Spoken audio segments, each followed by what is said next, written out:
అందరికీ నమస్కారం. ఆ వీడియోలో ఉన్న ఆ మహిళను నేను రైల్వే కోడూరులో గవర్నమెంట్ జాబ్ చేస్తూ ఉంటాను. గత సంవత్సరంన్నర ముందు జూన్ 14, 2024లో రైల్వే కోడూరు ఎమ్మెల్యే అయిన అర్వా శ్రీధర్ గారికి నేను కంగ్రాచ్యులేషన్స్ చెప్దామని చెప్పేసి ఫేస్బుక్ ద్వారా మెసేజ్ చేయడం జరిగింది. అతను మొదటి రోజు అయినా సరే నాతో 2-3 గంటలు మాట్లాడారు. లాస్ట్లో అతని నెంబర్ నాకు ఇచ్చి నా నెంబర్ అతను తీసుకున్నారు. టెలిగ్రామ్ అనే యాప్లో నాకు మెసేజ్ చేశారు. నా గురించి అంతా తెలుసుకుంటూ వచ్చారు. అంటే నువ్వేం చేస్తూ ఉంటావు, ఎక్కడ ఉంటావు, నీకు పెళ్ళయిందా, నీ భర్త ఏం చేస్తాడు, పిల్లలు ఉన్నారా, ఇదంతా తెలుసుకుంటూ వచ్చారు. నా భర్త నాకు దూరంగా ఉంటున్నాడు అనేసి తెలుసుకున్నారు. నేను నా బాబుతో ఉంటాననేసి నేను చెప్పాను.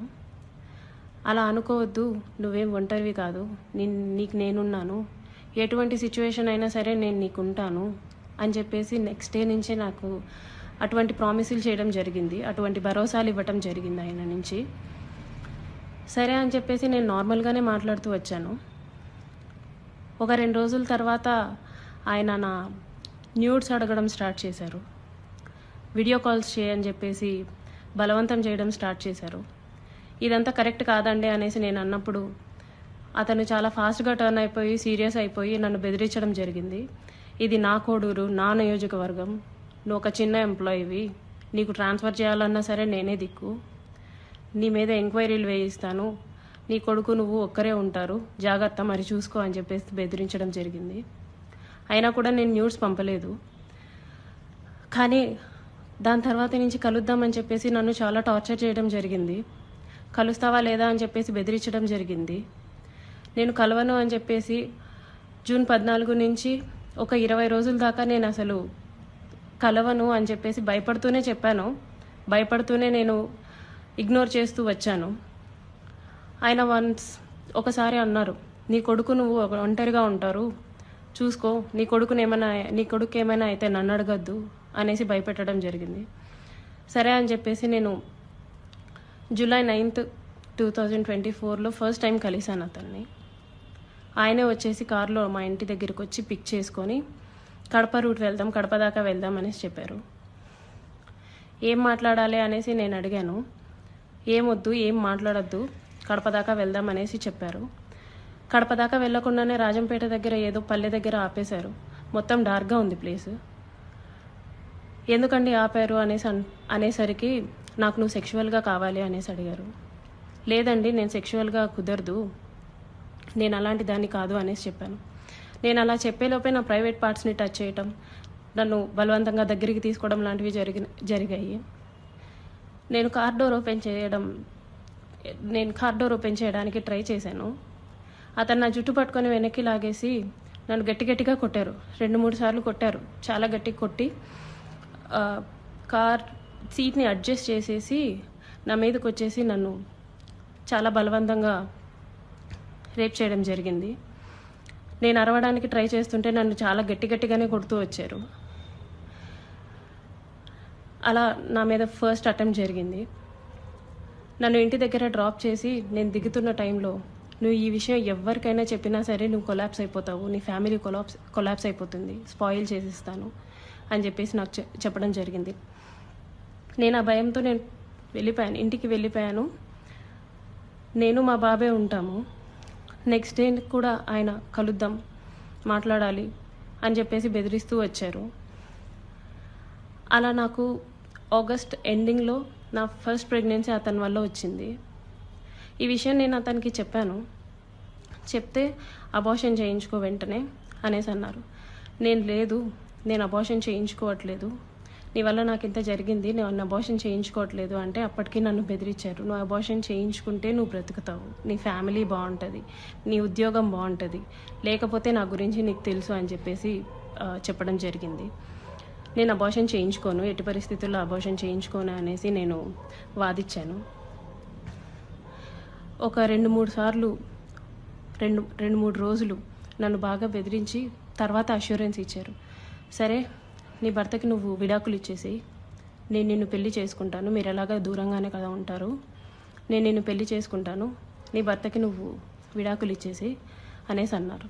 అప్పటికి నేను ఒప్పుకోలేదు. అబార్షన్ చేయించుకో, ఇది అయితే ఫస్ట్ అబార్షన్ చేయించుకో అని చెప్పి నమ్మించడానికి నేను నిన్ను పెళ్లి చేసుకుంటాను అనేసి నాకు చెప్పారు. నేను చాలా రోజులు చేయించుకోలేదు. అలా ఒక 2 months నాకు ప్రెగ్నెన్సీ ఉంది.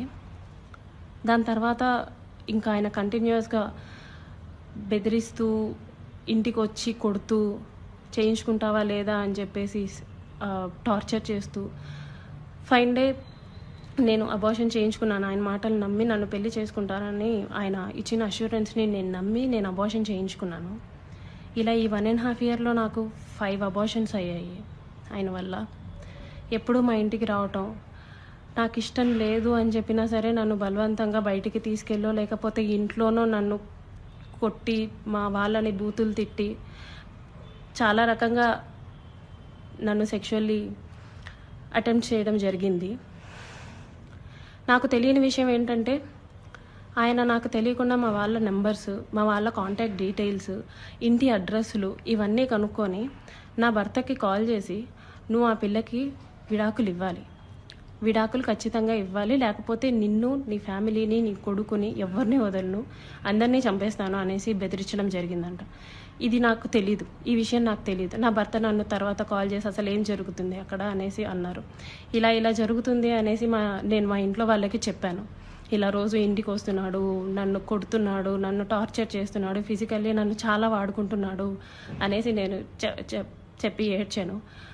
వాళ్ళందరూ నాకు దూరం అయిపోయారు. నీ ఇష్టం వచ్చింది నువ్వు చేసుకో అనేసి నన్ను తిట్టేసి నాకు చాలా దూరం అయిపోయారు. మేము ఇంకా నీతో మాట్లాడడం అని చెప్పి నన్ను వదిలేయడం జరిగింది. ఇదంతా ఆయన ప్లాన్డ్గానే చేసినట్టున్నారు. మా వాళ్ళందరినీ నాకు దూరం చేయాలి అన్న ఒక ఉద్దేశంతో చేసినట్టున్నారు. వాళ్ళందరూ నన్ను దూరంగా వదిలేశారు. మా ఆయన మా బాబుని తీసుకెళ్ళిపోయాడు. నేను ఒక్కదాన్నే ఉంటూ వచ్చాను. గత 6 నెలలుగా నేను ఒక్కదాన్నే ఉంటూ వచ్చాను. నేను నా ఒంటరితనాన్ని, నాకు పేరెంట్స్ లేరు, అమ్మ నాన్న లేరు అడగడానికి చేయడానికి, అమ్మ నాన్న లేరు. అతను నాకు అష్యూరెన్స్ ఇస్తూనే వచ్చాడు, మ్యారేజ్ చేసుకుంటాను ఎక్సెట్రా అని చెప్పి.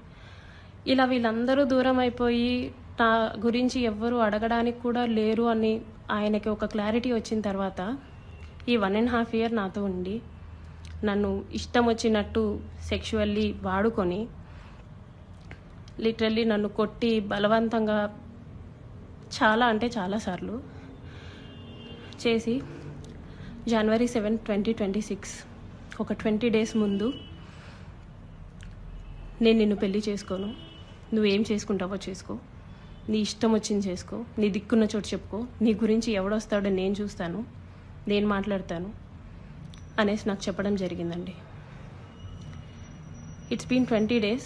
అతను నన్ను వదిలేసి ఈ 1.5 సంవత్సరం నేను నరకం చూశాను. అతని వల్ల చూడాల్సిన నరకం అంతా చూశాను. నాకు ఇప్పుడు న్యాయం కావాలని చెప్పేసి నేను కోరుకుంటున్నాను. దాని గురించి పోరాటం